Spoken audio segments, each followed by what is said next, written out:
What is up, everybody? Wow, I'm really close to the camera. What's up, everybody? You Welcome are. to episode 50. Big milestone number. Yay. Milestone number for Next Gen Newsweek, your weekly podcast for all things mostly Nintendo this week, because we're going to spend a lot of time talking about Nintendo's E3 plans. Yay! Richard's so excited to talk about Nintendo. It's his favorite company, above PlayStation, you know? We're going to talk about Nintendo's big E3. We're going to make some speculations, talk about some rumors. Also, some really shitty things that Nintendo did yesterday as far as Skyward Sword HD goes. Yesterday? Yeah. And Just yesterday? Yeah, we're just talking about yesterday. Yeah, just yesterday. Not their entire lifespan. Yeah. We're definitely not going to talk about the fact where they're using a stolen emulator for their eShop. Nothing Oh yeah, about that. there is that too. There is that. But before we get into that, let me introduce you to everybody in case you're new here. My name's Mitch. Joining me tonight is Steven. Yep. Richard. Yes. And Michael.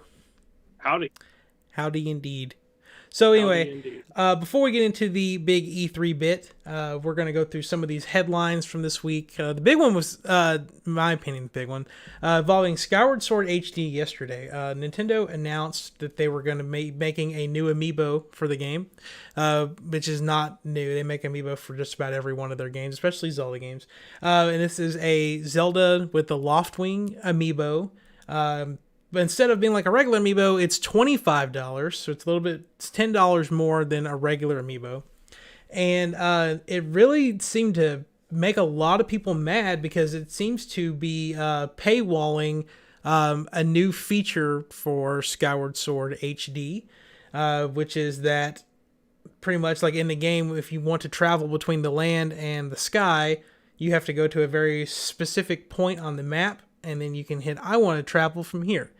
And then you get to do it. But now it's, you tap this amiibo and you can fly back and forth. It's just a quality of life improvement that they've made that everyone seems to be upset about, because now you have to pay $60 for this remake and then an extra $25 on top of that to be able to access certain new features that they've implemented in the game, instead of just making it available for anyone who wants it. Steven, I see you nodding your head over there like you're in disagreement almost. I am. So even though I didn't get to play the game, Skyward Sword, or the game I'm referring to, it was Mario 3D World, I think. Where they came out with an amiibo for that, to where you got the cat suit. Yeah. Pretty much. And it wasn't just like it was a normal power up. It was like invincibility. The only thing that could kill you was the lava, was the poison, or falling to your death. Right. And I feel that was kind of unfair. Now, I don't know the trials and tribulations as far as Skyward Sword, as far as the nuisance of having to go to a save point just to transfer to a different plane. But on both levels, I feel like it's kind of a crutch that people would use to progress through the game a little bit faster. And, it's just downright wrong. It's pretty much, you're paying what, $80, $85, $90 just to play the game comfortably. And it's just total bullshit. I wouldn't do it personally. Well, what's interesting with that is that, like, if you've played Ocarina of Time, which I imagine everyone here has played it, one of the... No spoilers.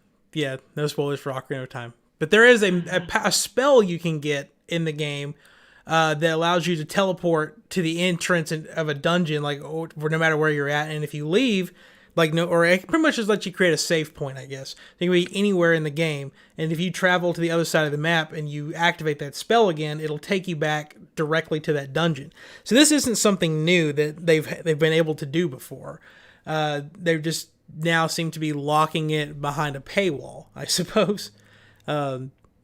Richard, do you have anything to add to this? Have you played Skyward Sword? I have, yeah. I mean, why? I mean, because Nintendo's going to do it.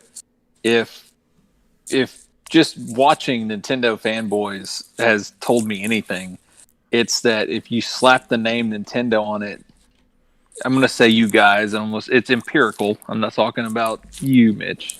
not really. Uh-huh. But if you slap Nintendo on it, they'll buy it. I mean, they've been. That's why like Nintendo is where it is now, because the Nintendo fan base never like steps back and says, you know what, we deserve better than this. They just take whatever they're given and they lap it up and they throw money at the company.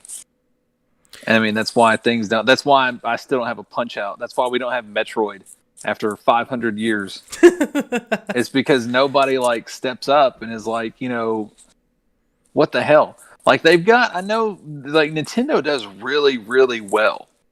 And, not to change subject, still about Nintendo, but, they sold the Switch, at least they sold it to me with this premise of, I would have access to this gallery of games, kind of like the, where you could buy them. Yep. But the library is small. And they give these little handout games, and because of not marketing but trademark and stuff like that, it's games that really nobody's ever even heard of. Like I would rather go back to the other system where I just paid $3 or $4 to buy stuff I actually want to play than paying for this service and them handing me games like maybe 2 or 3 times a year that nobody's ever heard of. But again, nobody says anything. They just keep feeding them money, so they think everything they do is great. So this doesn't surprise me that they're going to try this. And they're going to get away with it because you know what? Everybody's going to go buy that amiibo. See, like, they are. As an amiibo collector, I want it. I don't give a shit about buy it, man. about using it for Skyward Sword. It's about just collecting the amiibo because I have pretty much every Zelda amiibo that's ever come out.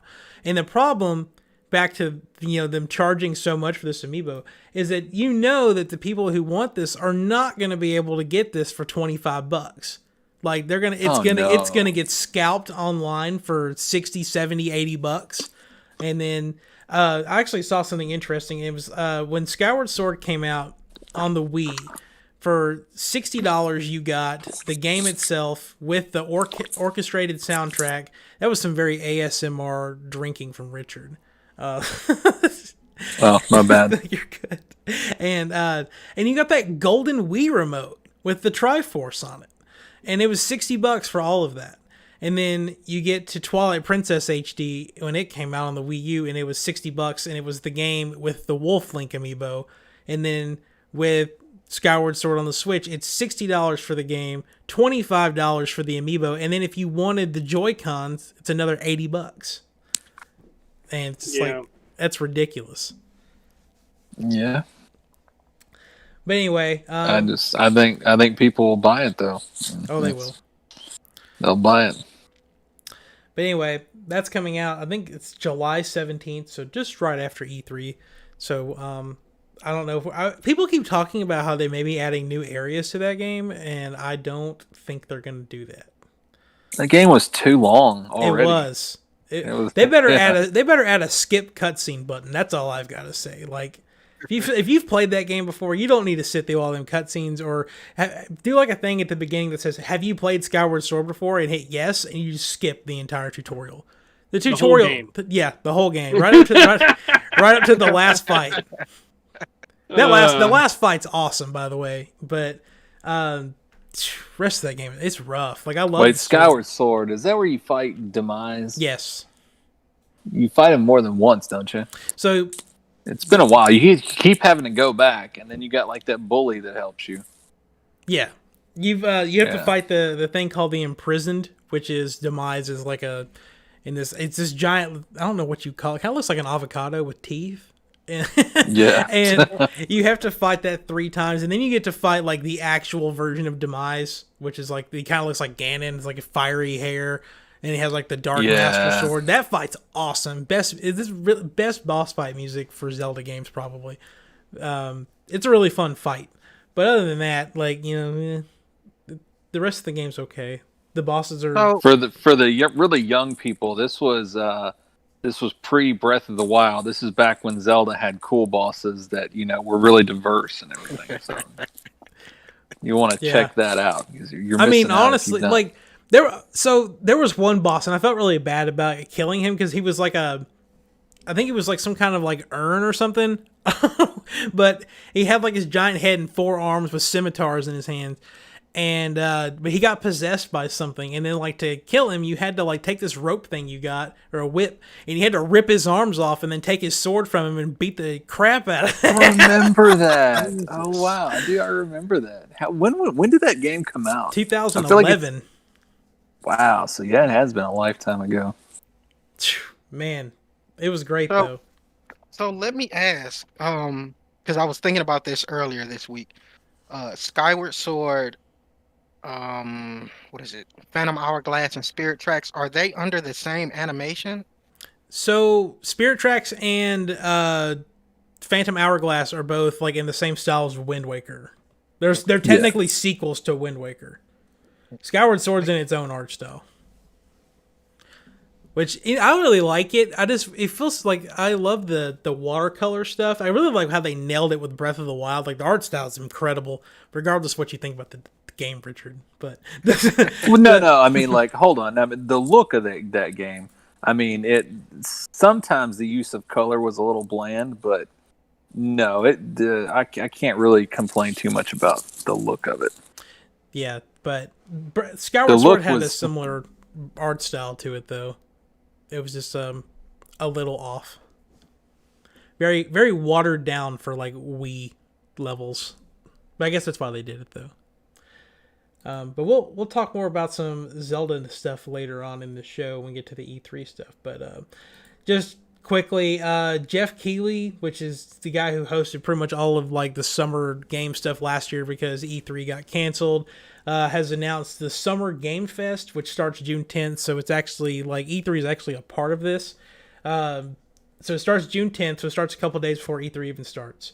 And they're having a kickoff live event that is going to feature over a dozen world premieres and announcements from select publishers, including the Day of the Devs, which is an indie game showcase featuring I Am 8-Bit and Double Fine, which I didn't think Double Fine was considered indie anymore since they're under Microsoft.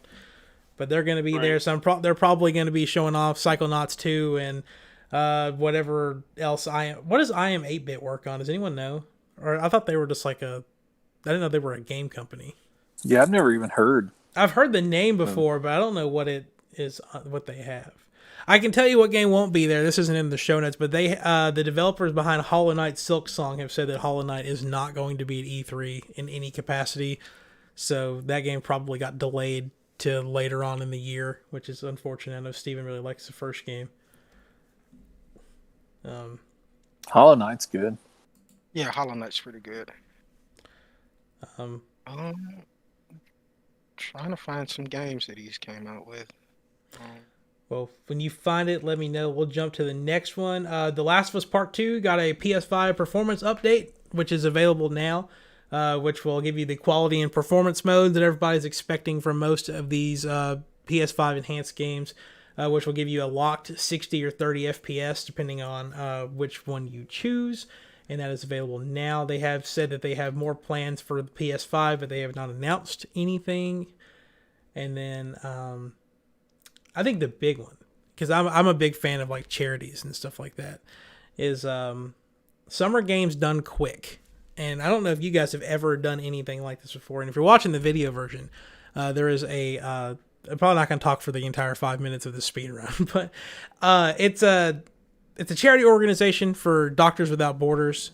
So they pretty much, people just speed run games. People just donate money to them, and they just get down and they just play games as fast as they can. And like I said on the screen, you're watching a speed run of 5 minutes and 47 seconds of Summer Games Done Quick for Super Mario 64. And it's really cool because like these people will find, like they're technically not like hacking the game. They've just found out exploits and glitches within the games themselves to make it go by really fast.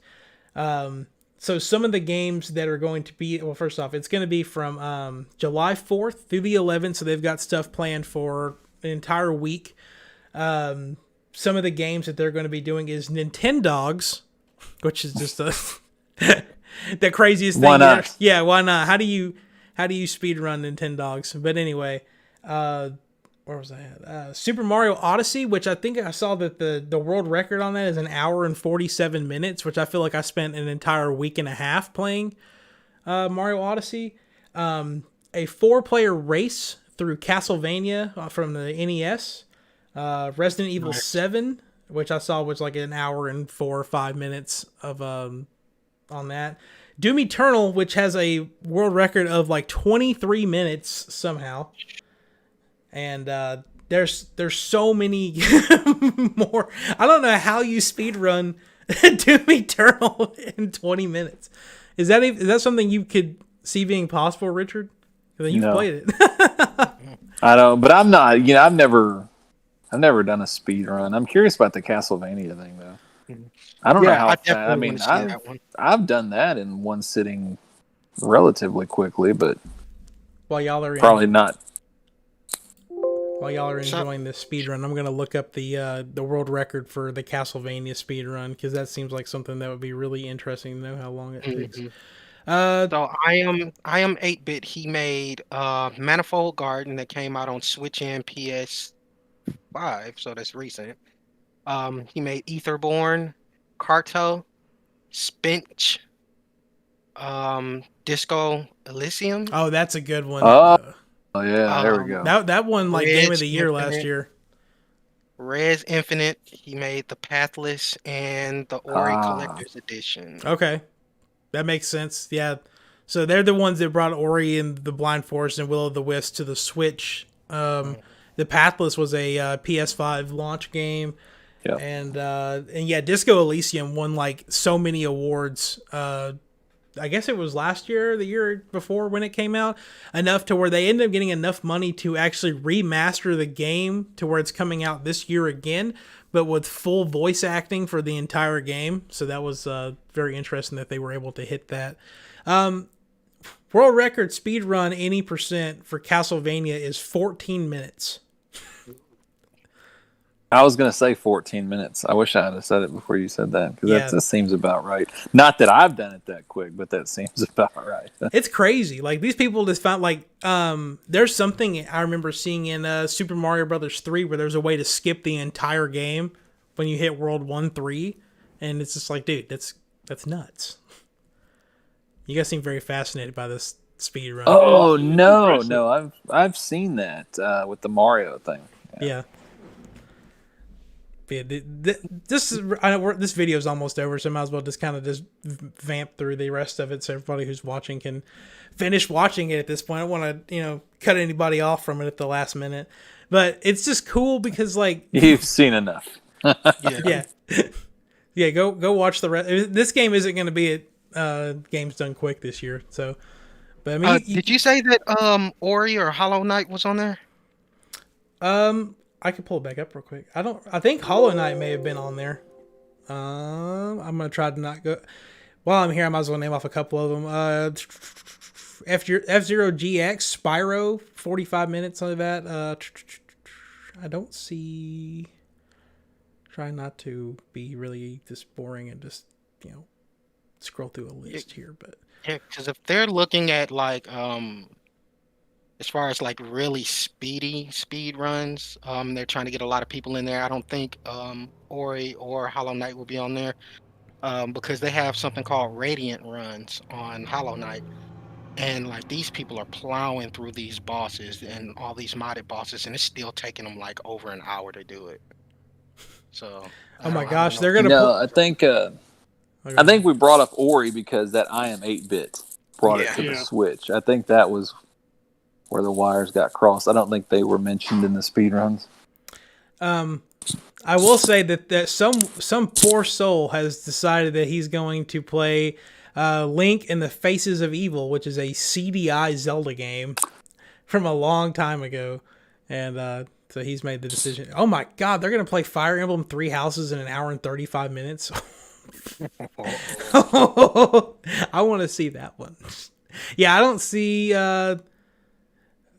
those. I see Super Mario 64 70-star Blindfolded, 2 hours and 15 minutes. Blindfolded? Yeah. It's going to be, what's the dude's name? Bubsy? Yeah, it's playing the Wii Virtual Console version of it. So, Anyway, that's enough of talking about speedrunning and vamping. You guys got to watch the entire Super Mario 64 speedrun. So we'll just jump through it real quick. Pretty much the rest of the show is going to be just us talking about Nintendo at E3 2021. We got a couple of games that we kind of expect that are going to be there based off of stuff that's happened. They've already announced it. So we'll go through that list first, and then we'll go through the stuff that potentially may be there or the internet thinks is going to be there. And what better way to start it off than with Breath of the Wild 2? Because that's the game that everyone is expecting to hear more information about. So before we really get into really talking about Breath of the Wild, I wanted to ask, does anyone have any potential name guesses for Breath of the Wild 2? Or is it going to be called Breath of the Wild 2? I think it's going to be called Breath of the Wild 2. Yeah, because it just doesn't make sense. You would, I don't know. It just doesn't seem like it would be right to give it some other title other than Breath of the Wild 2. It just, they've never done that before, which is the only reason why, like, I don't know. Yeah, it'll have some other name. I don't think it'll be Breath of the Wild 2. Or Breath of Darkness, or Breath of the Darkness, or Breath of something, or maybe they keep the of the Wild and something else. They change out Breath with some exhaust of the Wild. Maybe it'll have the name Blight in it somewhere because it seems to be Or Malice. Yeah. Mm-hmm. I don't know.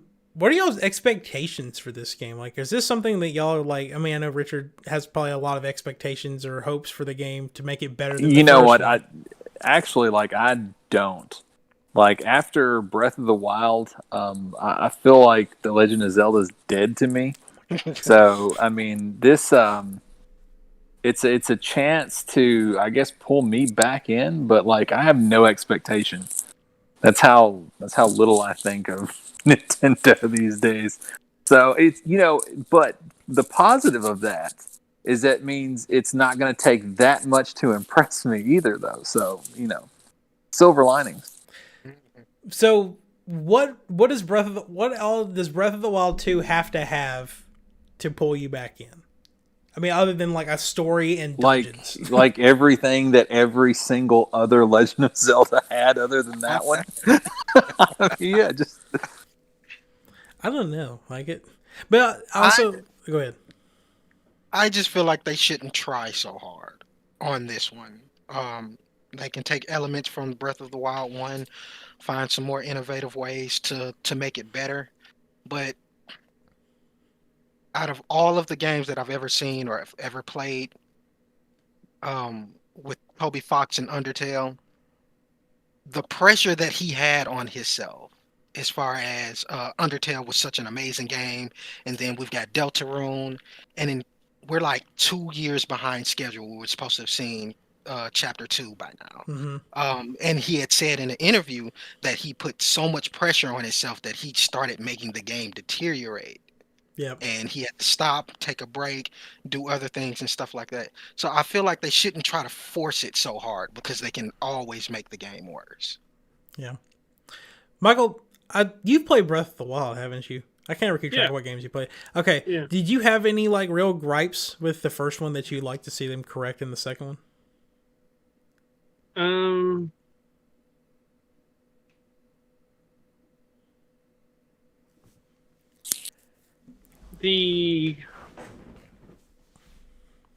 I guess like the storage and weapon system, and I realized what they were trying to do with it, and I've gotten used to it. But like very early on, that was a really major annoyance for me playing a Zelda game, and usually none of that stuff ever breaks. Yeah. So yeah, that.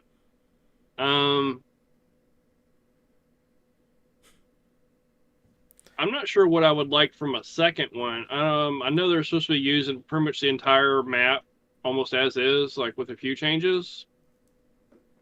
Yeah. I think there's going to be a lot of underground stuff. Like, and that'd be cool. I follow a lot of these Zelda theory people because it's my favorite franchise of all time. And there's like, if you really pay attention to what's going on. That's, because the game didn't have like a lot of cutscenes. There's not a lot of like story that it throws in your face. Like it's a lot of like Yeah. reading journals and seeing flashbacks and stuff. But there's this tribe called the Zonai that's long dead, or supposedly dead. But there's evidence to assume that they're coming back and they're going to be the main villain, and that they have these temples set up across the map, and you're actually going to be going into these actual like temples that they've set up. And in the trailer, there's actually like you can actually see the camera like shoot into one of them out in the forest. But there's this evidence that there's going to be like stuff like that and like a real story kind of stuff going on. As far as the inventory goes, if they just make it to where like the weapons don't completely shatter, they just become useless and you can repair weapons, I think that would be a lot better. That'd be great. And honestly, if they're going to go for realism, you shouldn't be able to pause and eat food. And like this, and when you unpause, your health is back. Like you have to like equip food and eat it. And Link has to like actually physically eat the food. Because maybe if they make that a separate mode. Yeah, make that like in master mode or something if they bring that back. Because that's the thing, like, master mode can be really difficult. Like I have yet to officially beat master mode. I've beaten Breath of the Wild several times. But like it's really difficult because all the enemies are scaled up, the game's harder, they regenerate health and everything. But like if you're say you're fighting like a Lionel or something, and you get smacked and you've got one heart left, you can sit there and just eat a full course meal in your pause menu. It doesn't take any time. You come back and you got max health again. And I understand that. Like it's not a game made for the people who play damn Dark Souls and stuff. Like Richard. Yeah, it's for the people who play Skyrim when they eat a whole wheel of cheese. Like Dark Souls, Legend of Zelda. All right, I'm on board now. But let's just do that. But yeah, so maybe they should do that as a separate mode. But I'm so excited for this because it's going to be a dark Zelda game, and I think the Zelda games are at their best when they are completely like dark, like Majora's Mask, Twilight Princess. Those are my favorite Zelda games. Well, I just can't. It's a different connotation. Like you can't tell me it's going to be dark because I think of like Bloodborne. That's dark. Dark for a Zelda game. Zelda's never been dark. It doesn't know dark. Cue the Bane speech. No, I tell you what. You remember when Powerpuff Girls where Bubbles like got mean? There we go. That's dark. Yeah. They can make exploration interesting again. They did that. They kind of overhauled the whole exploration thing with Wind Waker. I thought they really changed it up. Of course you're on a boat, it was ocean, but that made exploration fun again. And I feel like exploration has become sort of stale in the Legend of Zelda series because it's just, I feel like it's just the same land. Of course it is the same land. It's always Hyrule, but there's a kind of a dullness to revisiting that. Like, I don't think there was anything wrong with the mechanics, but maybe they need to change something else and leave the mechanics alone just to put like a kind of a fresh perspective on it. Mm-hmm. So yeah, if there was one thing that would be my takeaway is that I wish they would make exploration interesting again. There we go. Well, as you're at the end of that trailer that's playing, like you can see like Hyrule Castle is going to end up floating out of the ground for some reason, which is going to leave just a massive hole in the ground. So there's going to be more like I think like I said, exploration is going to end up being like a lot of underground stuff. I think that Link has to fuck the hole. Yeah, the whole thing. I think that they're probably going to mess around, like especially if they're going like the whole route of having temples and dungeons again. Like we're probably going to see the typical like forest dungeon, water dungeon, shadow dungeon, all that stuff. Which means that they're going to have to, if they're going to do like they do in every other Zelda game that involves a water dungeon, there's going to be iron boots. You get to go underwater, which means that you can there's a whole nother layer of stuff to explore through the water and stuff like that, especially since Hyrule is pretty much like a gigantic island in this game. It's like surrounded by water on like almost every side of it. Excuse me. I think they're gonna change a lot. I'm really excited to see where they go with this. Jumping back, excuse me, I'm losing my voice over here. Let's go to Mario Golf Super Rush. Is this something that anyone's excited about? Yeah, me. I am. Well, good. Did you see that It new looks trailer? amazing. That new trailer they showed off the other day. I did not see it. But I'm gonna be honest, like I saw everything I needed to see in the first one. So Well, good. was there anything like new? They showed off the entire roster of characters. Oh, did they? Okay. Is it all like it's all Mario based? They're not doing like a Yeah, it's a all weird Mario, Nintendo. Okay, good. I'm Can you play as Birdo? That'd be cool. No, but there is some random new characters that have never been in any other Mario games. Shy Guy. Can I play golf as a Shy Guy? No, it's, Serena Williams. Damn it. It's Boo, Bowser Jr., Bowser, Chargin' Chuck, Daisy, Donkey Kong, King Bob-omb, Luigi, Mario. Oh, Chargin' Chuck, the football player Yeah. from Yep. Okay, cool. Learn to play golf. Yeah. Yeah. Mario, Pauline, Peach, Rosalina, Toad, Waluigi, Wario, and Yoshi. No Toadette. Nope. No Captain Toad. No. What was the old man Toad's name? Future DLC. Yeah, he's Download this coming. new golfer. Well, they did do DLC for Mario Tennis. They added like Piranha Plant. Or no, Fire Piranha Plant. What is it? I thought his name was isn't it like Petey? Petey Piranha or something? There is a PD Piranha, but they added a Fire Piranha Plant to Mario Tennis. Fire or lava? No, it was Fire. I'm pretty sure it was Fire. It was stupid. Because they added him about the same time that they added Piranha Plant to Smash. They're like, Smash gets regular Piranha Plant, and Mario Tennis gets Fire Piranha Plant. That's stupid. New Super Smash Bros. Ultimate DLC. We got 2 fighters left. May end up seeing one or not both of them. It's probably going to be Crash Bandicoot. I have nothing else to add to that conversation. Mace Windu. That would be awesome. Mace Windu for Smash. I mean, why not? Someone's got to campaign it, right? Yeah, they're slowly turning that roster into a Fortnite skin battle. I mean, I definitely could see a Star Wars character thrown in. Luke.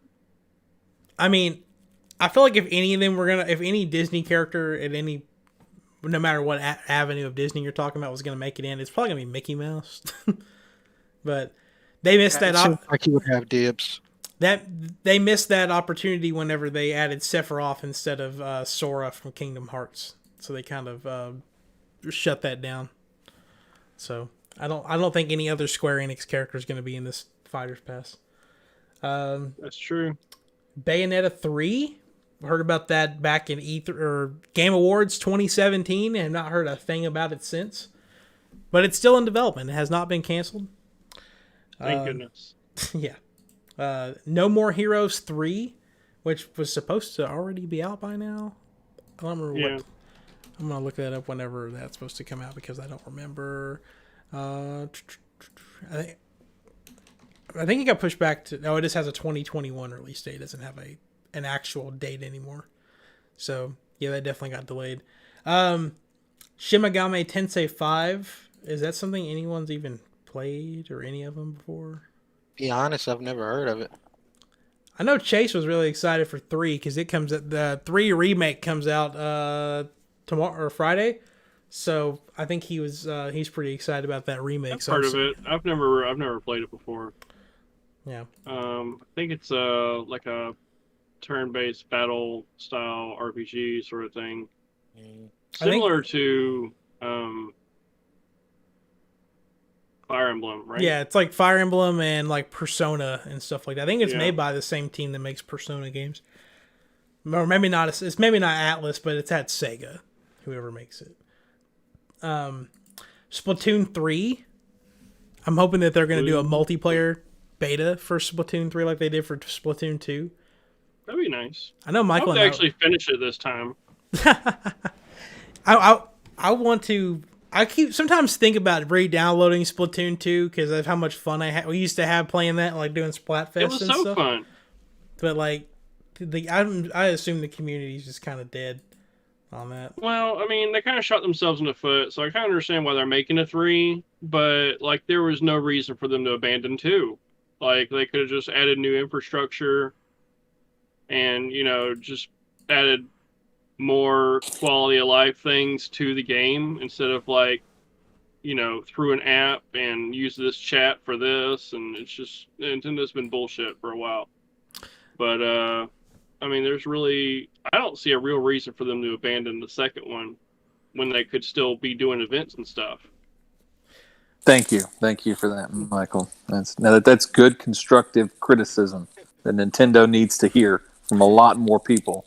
Well, that's actually going to end up coming back around to something we're going to talk about in a minute, about whether they should abandon a game for a new one. So I'm glad that already got brought up. Steven, Richard, did y'all play Splatoon 2? Nope. God, don't bring it up. I don't want to. Like, I bought it because Maddie wanted it, and I mean, God. You're not a fan of the Inklings? No, God, it's just, and look, I mean, you talked about you and Michael had such a great time playing it, and that's great.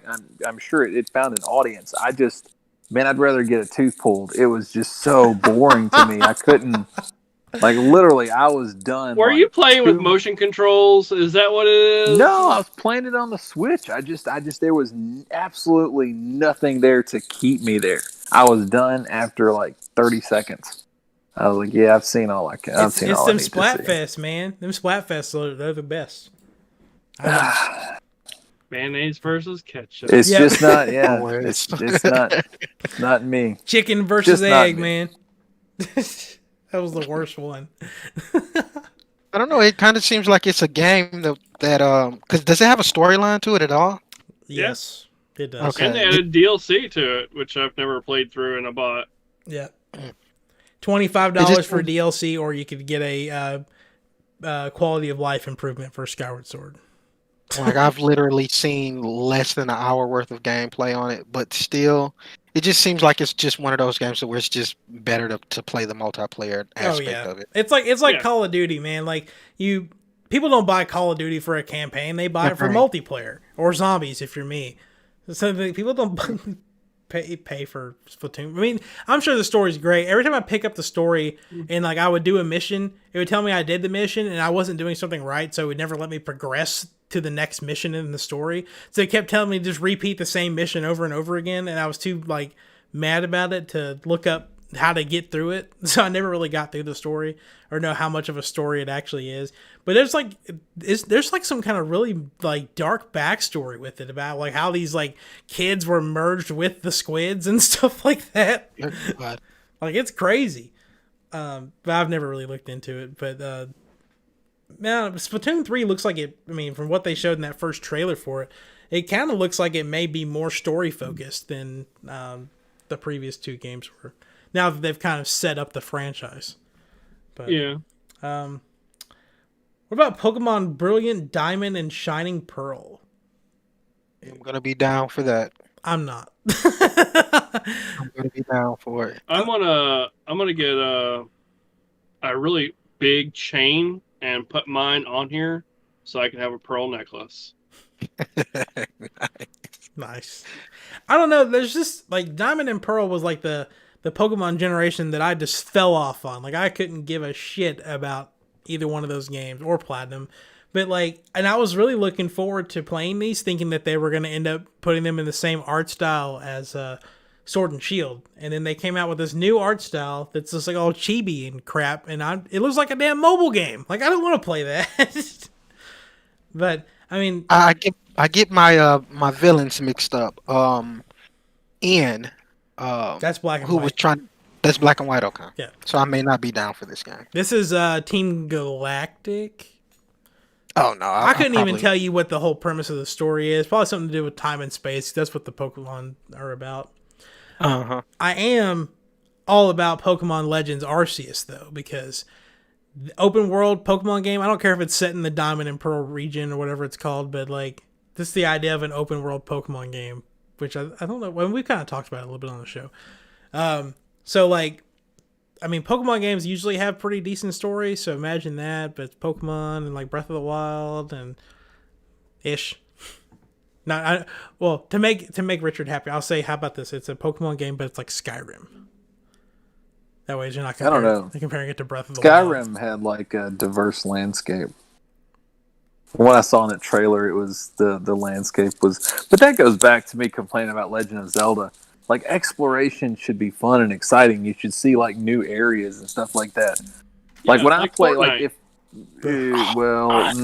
no. But like, you know, if I wanted to play like an open world Pokemon game, then I want to go to like these like big fucking cities. It's like Neo Tokyo with like huge light beams that shoot up in the air and like, you know, night markets and just like a bustling kind of atmosphere with Pokemon following their trainers around and just, you know, cool stuff, man. I watched that and they're just, well, first of all, it's like thousands of years ago. Yep. So there's no real modern technology or anything. It's just this kid like walking around in fields and mountains and stuff. And man, I feel like that's all I've seen in video games for like the past decade is just mountains and fields and forest. And I mean, I'm done. I want to see something different. I wonder if Richard ever made it to the desert. What?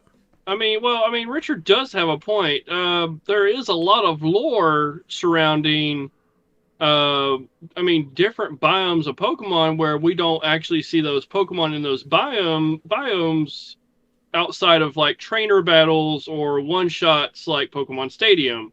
Yeah. You have like a bunch of city Pokemon like Magnemite, and they'll be like, oh, they're in this field still. But like at an abandoned, close to an abandoned building. So like the closest we had was like there's a few buildings that might have a Pokemon, but like not actually in the city. They're either in like Team Rocket Hideouts Wild, which doesn't make any sense, or like in some other weird location. Yeah. Or like I forget which game it was, but like there were like Eevees in like this underground patch of grass. Like what the fuck? That doesn't even make any sense. But to be fair, I mean, you don't explore a sewer system and see a bunch of Grimer and Magnemite down there. You don't see that. Yeah, the Pokemon should be located close to the lore behind them because apparently there's lore for every Pokemon. Yeah, I want to see. Like with Eevee, it would be interesting to see an Eevee in like a lab area, research area, only because it says in parts of its lore that its DNA is so unstable. That's the reason you can get so many variants of the eons that they have out there. So it just would make sense to see it close to like a research facility or something. I want a Drifloon to carry me into the sky, and that's the end of the game. Yeah, like get a Pumpkaboo, and it's just like you just find it mid like trying to consume a child or something.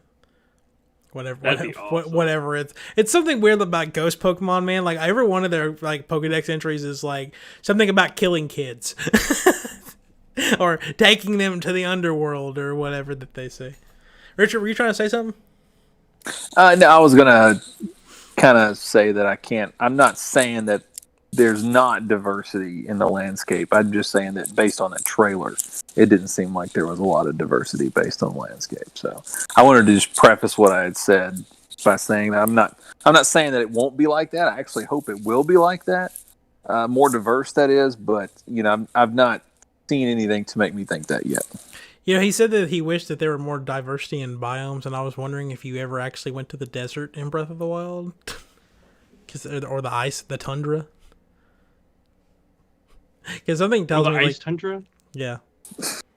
Because like, I totally get the idea of there being like a bunch of like wooded areas and stuff, but then there's just this random ass desert, and everything out there is just full of electricity, and the giant sandworms, and that came straight out of Beetlejuice, and he's really thinking about this. You need to go back and actually play Breath of the Wild. Dude, it's been. I mean, I finished it. I mean, I did. I played it. You know, it'd be great It was a though. giant camel. Swamp, a fucking swamp. You know, I want Link like waist deep in muck trying to fight shit. Ooh, you could bring your horse in it, and then it could slowly sink, and it'd be like never-ending story. Yeah, perfect. Trade. Yeah. Epona. Yeah. The death of Epona. Yeah. Yeah. Dude, that'd be nuts if they put that in there. Like, don't put your horse in this quicksand or quick mud or whatever it's called in this bog. It's just gonna die. And then that horse fairy gets pissed at you and it tells you can't ride a horse anymore. Oh my god, that happens at the end of Shadow of the Colossus. Your horse dies. Oh, Oh, It's man. rough. Oh, yep. Oh, come on. That game's been out for 100 years. Yeah, you get to the 5-year mark, then spoilers don't count. There was another. Red Dead Redemption 2. Your horse dies. I thought How you could many just kill your horses horse. have to die? Well, hold on. No, I don't know what the actual metric is, but you have to have the same horse through the majority of the game to get a special cutscene when your horse dies. Where you fuck the Yeah. dead horse's corpse. Oh, But that's not it. But if you have a special bond with the horse, then yeah, there's a little. I don't know. To me, it felt like they tried too hard to make it an emotional scene, so it just didn't work. It wasn't like at the end of Shadow of the Colossus where. Have y'all seen that new 21 Jump Street? No. The one with. Y'all have not seen the remake of. It's with Channing Tatum and Yeah. what's his name? The guy who used to be called Fat Seth Rogen, but I can't remember what his actual name is. Yeah. yeah. That guy. So none of y'all have seen that? Yeah, I've seen it. Okay, so you know when it's revealed that Johnny Depp is in that movie? When he was revealed in the movie? Yeah, he takes the prosthetic nose off, and you're like, oh my god, that's Johnny Depp. Oh, yeah. Yeah, okay. So you remember what happened immediately after that? It's been so long since I've All watched right, that so movie. it's revealed that Johnny Depp is in the movie, and then it's like this. Oh, this is cool because he was in the original 21 Jump Street, and it's this awesome moment because you're like, oh my god, it's kind of like a callback, and then he gets shot in the throat and killed, like out of nowhere, and that's essentially kind of like what happens is like your horse just dies, and you don't see it coming, and they don't give you time to like recover from it, so. Yeah, that was a tough moment in the game. Not like Red Dead. That character I was thinking of, I can't remember the name, is Jonah Hill. Jonah Hill, yeah. No longer called Fat Seth Rogen because they both lost a ton of weight. But anyway, So sad. yeah. So anyway, back to Nintendo at E3. It's kind of on the borderline of confirmed but not confirmed. Other Zelda 35th anniversary related releases. My money's on the Twilight Princess and Wind Waker HD collection. I don't know if you guys have any other thoughts about that or things that may end up showing up. But, Man, I'll say I'm more excited about that than the Skyward Sword thing. dude, yeah, you're not wrong. Like, Wind Waker was awesome. It really was. you know what's funny is like, okay, we'll end up of course we're gonna have to talk about Switch Pro at some point in this, but like, because that's probably gonna end up being there. But like, I just can't imagine how good Wind Waker HD, but in 4K with DLSS is gonna look.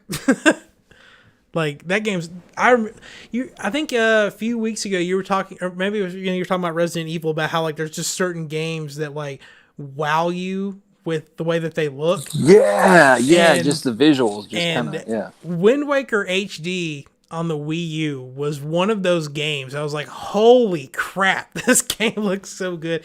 Like that cell shading art style, like it really like turned out really good for Wind Waker. I feel like it had like this cartoon quality that was very cinematic at the time. But I think the music also had a lot to do with that too. There was a different feel with that game that was really memorable. What if they did Wind Waker, but they gave it a fully orchestrated soundtrack instead of the one that? Oh yeah, I mean No, you can't. It's all going to be synthwave. He's going to go into the future. It's gonna You be like a can't Samurai go, Jack thing all over again. Oh dear God. Actually, I mean, if they did it right, I would not be opposed to a futuristic Legend of Zelda. Yeah, I would one bitch. of the or even original a modern day. Yeah. There's an interesting developer thing on Breath of the Wild where they were pitching ideas of what they were going to go with, and so in that was like a random encounter, but like a space invasion kind of thing that would just happen randomly on the map. And then have one where Link was like a lot older and he was like a guitar player and he like drove around like their version of a Harley, and then they ended up adding the Master Cycle to Breath of the Wild because it was just a concept that they had. No, I want to play a modern Legend of Zelda. It'd be badass. You guys, if you're interested, you should go look that up because it's really cool. All the ideas that they had for the game that never made it, and some of those could end up in Breath of the Wild too. Like I think that's one thing I would love. Because I mean I think at some point I'll end up talking about Call of Duty because when we get to games we're playing, but they're adding in the update, they're adding like these random boss encounters where this thing just walks around the map and you just go find it if you want to go fight with it or not. And so like I think like if they had like objectives in the same Hyrule map, but just randomly like you just come out of a house or something and it says, hey, there's this world event happening on the other side of the map and you can go to it if you want to, and if not, it can just wreak havoc and do whatever it wants. Like that'd be something cool that they could add to spice up the game. Like Destiny. Yeah. Do something like that. I mean, I kind of like that premise. I like the idea of something just like stalking around that you got to hunt down to fight. Yeah, think of like I always giant... love bonus bosses though. Yeah, it's like Ruby and Emerald weapon in Final Fantasy VII. Mm-hmm. It's just an added challenge. No reason to go hunt them down, but it's awesome if you do. Yeah, there's got to make the reward cool because if you go hunt it down, you get like instead of getting like a golden shit, you just get like a regular brown shit for killing them. Yeah. Well, like I do every day. The reward is in the journey, man. It's in the fight. Journey to the bathroom. Brown shit. The new age gamers wouldn't think that. They've got to be rewarded for everything they do in the game. No. All right. They need to bring back the old school endings to games, like for regular Nintendo or the original Nintendo, where it's like, "Thanks for playing." That was it.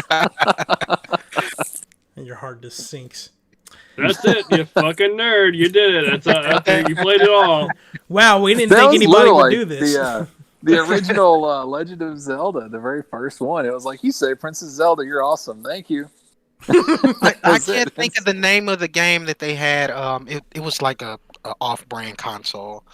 And he was like one of the biggest video game producers out there. So he decided he wanted to make this video game. I'll find the link. It's a video that John Trina did.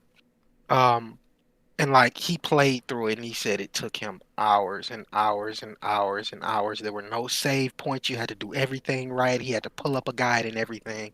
And he said it was so frustrating. He said it was worse than playing Dark Souls.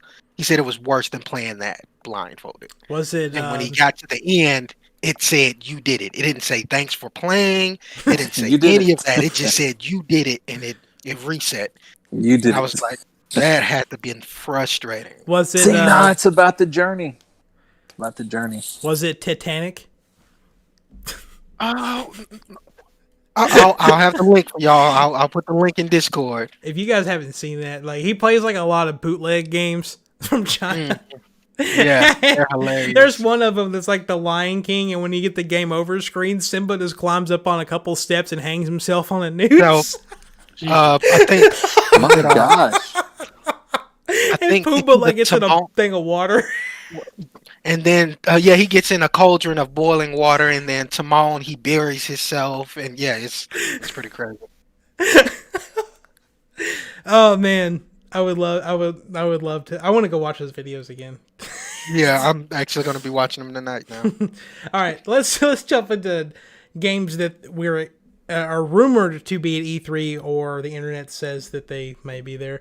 A new 2D Donkey Kong game by the Super Mario Odyssey team, but it is not a Donkey Kong Country game, which is what throws me off because no one does 2D Donkey Kong like, I guess, well, it used to be Rare, but now it's Retro.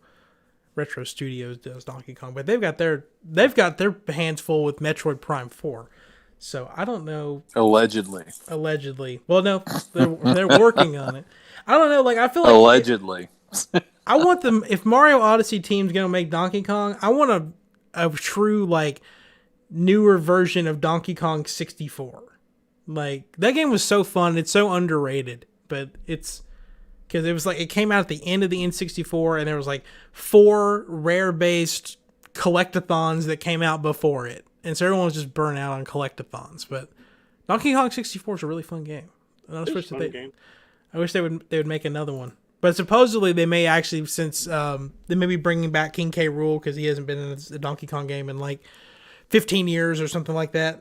So because Rare owned the the rights to King K. Rool, and now they gave them back to Nintendo or something. I don't know. It's very complicated.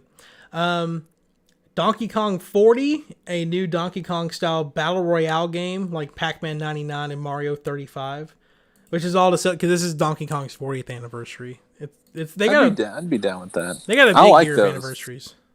I like the Mario 35, the Pac-Man 99. Those are cool. Yeah.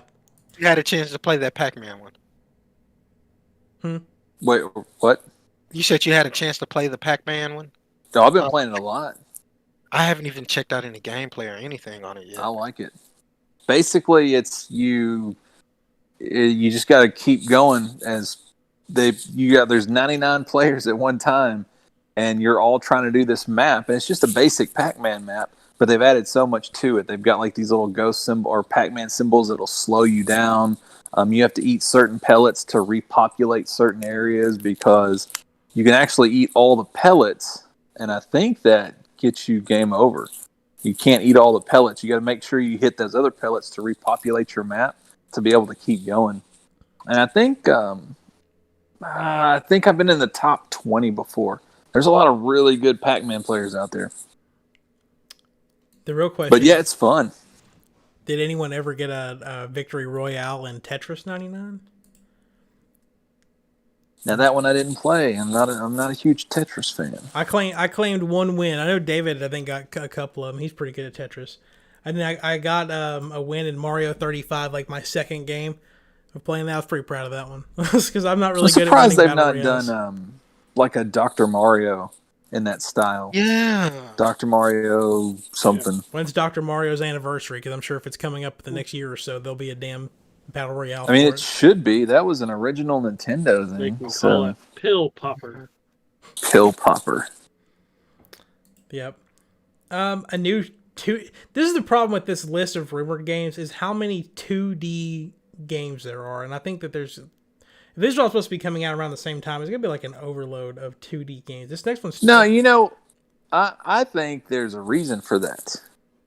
I think that there needs to be like a kind of a renaissance period where Nintendo goes back to its roots, man. And it's obvious that's what they want. If that's how many rumors there are that it's all 2D. Because the Nintendo Switch doesn't really process 3D that well. I mean, true. It's not a powerful system, but I mean, 2D games are still really, especially like the 2.5 or whatever they call it. Yeah. The whole Metroidvania, you can sell those all day long as they're done well. Even now. Yeah, so I should preface it. They're more like 2.5D, like 3D models on 2D background, so they call them 2.5D. But yeah, new 2D Kirby. The developers behind it apparently started working on it back right after Star Allies got done, and then they had a separate team work on that Kirby Fighter game that came out last year. So this is they've been working on it for several years now, but they want it to be the most ambitious Kirby game that they've ever made. So no idea anything about it. I want Kirby Air Ride 2. Right? Like what a fun game. Anyway, Detective Pikachu 2. It was announced at E3 2018. Have not heard anything about it since then. But it's supposed to just be just a direct sequel to Detective Pikachu. Nice. Then of course, there's all these. There's other than just like a Wind Waker, Twilight Princess HD Zelda collection. There's also a rumor of an Ocarina of Time and Majora's Mask remake, but not not remake, remaster trailer or collection. Sorry, but no idea if it's like the original N64 games or they're like the 3DS versions upscaled for the Switch, which I think would look really good. And this one is the one that I'm really excited about. Two rumored Fire Emblem remakes being Fire Emblem Path of Radiance and Radiant Dawn, but like in the style of Fire Emblem Three Houses. I don't know if y'all. Do y'all play Fire Emblem or is it just me?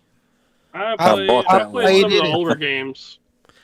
Yeah, I've played it and I kind of shit on it. So Oof. I mean, well, I really Fire Emblem Three Houses was my first like true just jump into it, and I loved it. Thought it was a great game.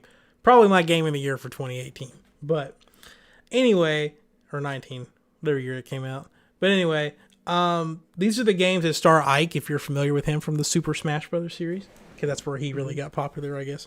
But yeah, I'm all for give me some more Fire Emblem games. I'll get all over those.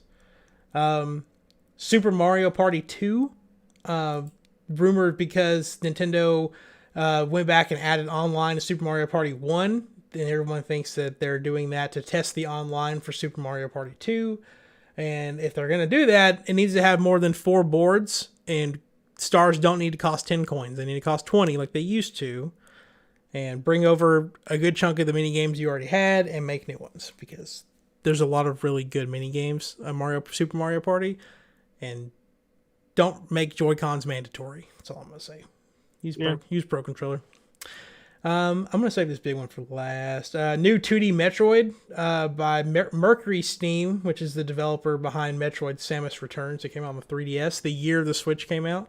So that came out on 3DS instead of coming out on the Switch like it should have. So yeah, that's... I don't think Metroid Prime 4 is going to make it for the C3. Or like Richard says, Richard thinks it doesn't exist whatsoever. Yeah. So how are you going to feel if they actually show a new trailer? Like an actual trailer, not just a logo? I'll be really shocked. So I would love to get into Metroid. Just make it like a traditional shooter. There's no motion controls. I hate motion controls. Just give me a twin stick. I feel like we're going to see... I'll tell you, this is my prognostication. If Metroid Prime 4 is remotely close, then we'll see a Metroid Prime trilogy for the Switch at E3. So, because I feel like that would buy them maybe a year. I'm going to try to pull this up while I'm vamping on this, but there was something that came out about how there may not actually be a Metroid Prime trilogy for the Switch. And we'll see if I can... Hopefully that article is going to pop up. Yeah, the Metroid Prime designer doubts Switch trilogy port will happen. Which is... See, I think that's a mistake because it's been so long. And now they're going to make a sequel to a trilogy that... I mean, when did that come out? The last one... It's greater than 10 years ago, right? Yes, it started on GameCube. Yeah, so you got to see, like, I mean, you know, people that have the Switch now, that age bracket, you know, they're 10 to 12 years old. They're not going to know anything about it. They're just going to have, like, a Metroid Prime 4. It's a sequel to a series they've never even heard of. I think that's a mistake. It would make sense if it came out next year because that would be the 20th anniversary of Metroid Prime because... November 17th was the first game, or 2002, sorry. Prime 2 was November 15th, 2004, and the third one was August 27th, 2007. And then they re-released 1 and 2 on the Wii with motion controls at a later date. Yeah, so the people that were born when that game came out are like 14 and 15 now. Yep. And they're probably a strong demographic of your Switch players there. So I don't see why you would do a part 4 of a series for a demographic that has no idea about 1 through 3. You know what the bad thing though is that Metroid games like typically don't sell well compared to other Nintendo franchises. However, there's 83 million Switches out there. So if they can get an attach rate of at least 3-4 million people, that's going to make it one of the best selling Metroid games of all time. just getting that little bit of attach rate. You know, Super Metroid was probably one of the greatest games of all time. It just was. Yeah.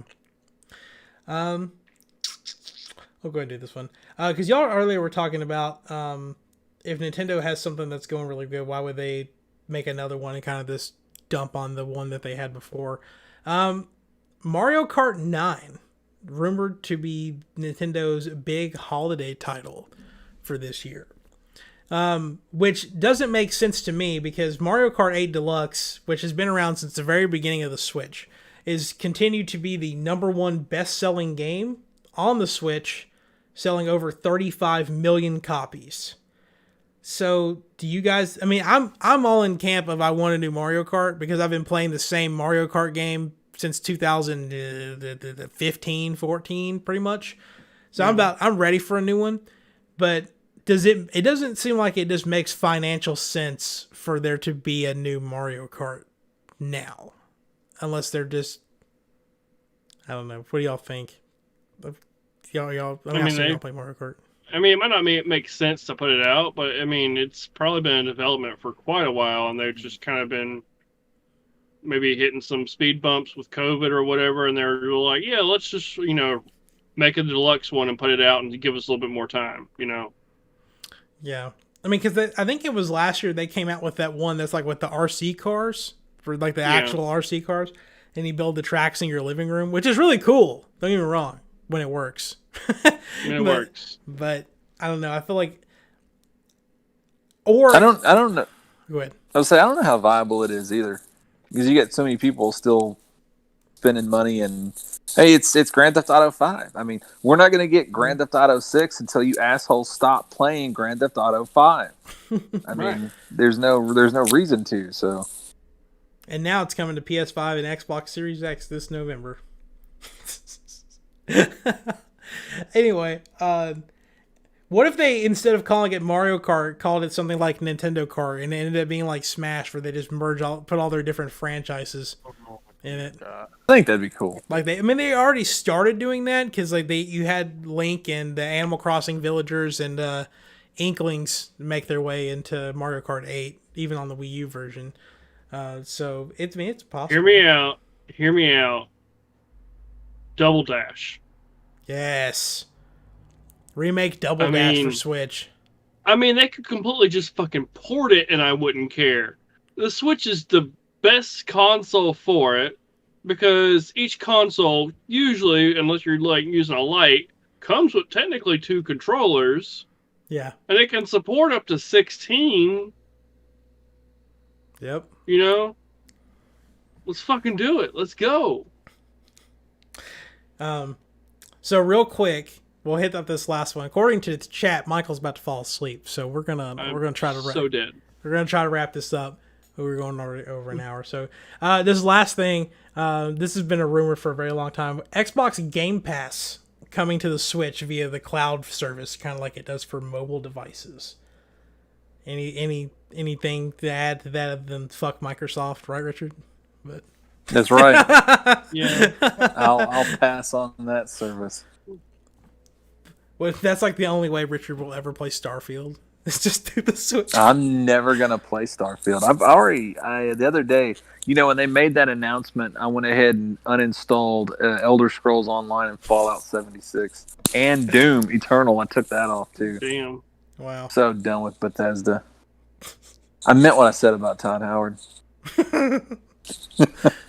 Which we won't repeat on the show. And this is why, because when all that went down, he said that it was a way to bring their titles to more people. That's exactly what he said, and that's why he can eat a dick. The quote from Phil Spencer on that is that we're bringing Bethesda games to any device that supports Xbox Game Pass. Oh, was it Phil? I thought it was Todd Howard that said they were expanding. Todd may have said something like that, but I just know. All right, okay. Look, I'll cover all bases. They can both go eat a dick. I was about to say. There we go. Just in case. Wow. If you've looked at a Microsoft product, go eat a dick. I can't go that far. Oops. None of that happening here. But anyway, that's going to do it for our Nintendo E3 discussion. We may come visit this again as more stuff comes out, because Nintendo is constantly posting these little tiny updates on Twitter to get all the little announcements out of the way before E3 happens. So we may end up revisiting this at a later date. But real quick, we're going to go ahead and wrap up. We're not going to do trivia tonight. I forgot to get a trivia question ready. So, Michael, I'm going to start with you on your plugging social medias. Well, I mean, we got stalled action. I'm not really seeing a whole lot of deals. As far as video games go, I see Humble Bundle, like, dropping a few different lines, but other than that, no real major sales. You're actually still got your graphics card shortage. Hard drives are actually starting to go up, and RAM too, because they're doing different bit mining practices. So you're seeing everything go up. It's phenomenally stupid. But now China just outlawed cryptocurrency, didn't they? They did. They dropped. I thought that's why the market it didn't crash today, but it took a nosedive. Yeah, Bitcoin went down. The value of a Bitcoin went down by $18,000. Yeah, it dropped to like 40 or something like that. It went from 54 to 38. I think is what it was. They may have come back up since last time I looked at it. It bounced back. Like my cryptocurrency holdings, like my overall investments hit negative like first thing this morning. But I haven't looked at it lately. But this afternoon I was back at the break even mark. Yep. So, but yeah, I don't know. I saw something about how the Nvidia was going to their new re-releases of these graphics cards were going to make it harder for people to mine crypto from them, so that may help put more of them on the market, maybe. Yeah. All right, Richard, how about you? What you got? Check out boardgamerenovation.com. I did update the site today with a little message on why there hasn't been content. I won't repeat it. You can just go to the website and read it. But the reason for that is actually being resolved tomorrow. Something that's been a long time coming, about a year. But it was really holding back what I wanted to do with the channel. And it was supposed to be resolved the last week of April, which is why I launched when I did. But then it didn't get done the last week of April, so that's what caused the delay. So it's getting done tomorrow, so I'm hopefully going to have my first video next week. But yeah, boardgamerenovations.com. Sweet. Steven, what you got, man? I had to take a little bit of time off, some personal issues and death of a friend, but I'm getting back on track. I was going through a few studios that I wanted to look into and play some series on their games, and I stopped on Golden Sun, so I'm going to actually be recording some for YouTube tonight. So I'll be running through the whole Golden Sun series 1, 2, and Dark Dawn. Nice. Nice. But other than that, that's pretty much it. You can find me on YouTube, The Breaks. If I so choose to switch up how I'm going to do it, it'll be on Twitch, which is still The Breaks. Cool. Camelot, which is the developer behind Golden Sun, I think what their name was. They've since, ever since they stopped making new Golden Sun games, they've been situated to make every single one of the Mario sports titles for the past 10 years. Like, golf, tennis, ace. Dude, give me Mario Baseball for the Switch. That's all I'm saying. Yeah. But anyway. Yeah. Mario Baseball on the GameCube was the best. Anyway, check out all of Steven's stuff on Twitch. It'd be great. And then if you want to find me on anything, I don't know when I'm going to stream, probably. Maybe tomorrow. There's a new Call of Duty update, so I may play some COD. I don't know. Twitch, Twitter, @MeechFlow, and I'm putting in the description of this video the link to the full schedule for Summer Games Done Quick. So if you want to check out anything in there interests you, or if you want to donate and do all that fun stuff, it's all going to be in the description of this video, and we'll probably post it a lot of other places too. Just keep an eye on there because it's really fun. I love watching those speed runs. It's really interesting and entertaining. But that's going to do it for episode 50 of Next Gen Newsweek. We will be back next week with, I don't know what developer. I'm going to try to save Sony and Xbox for later in this series, but I knew it was episode 50, so I want to do like a big one. Then everybody's just pretty into Nintendo. So we thought we'd just go ahead and do that one. So I don't know what we're going to do next week. Maybe Square, but we'll figure that out later. Anyway, y'all have a great week. Michael, good night. Go to bed. Yeah. This week's episode is brought to you by icons and places they shouldn't be. Fuck you, Apple.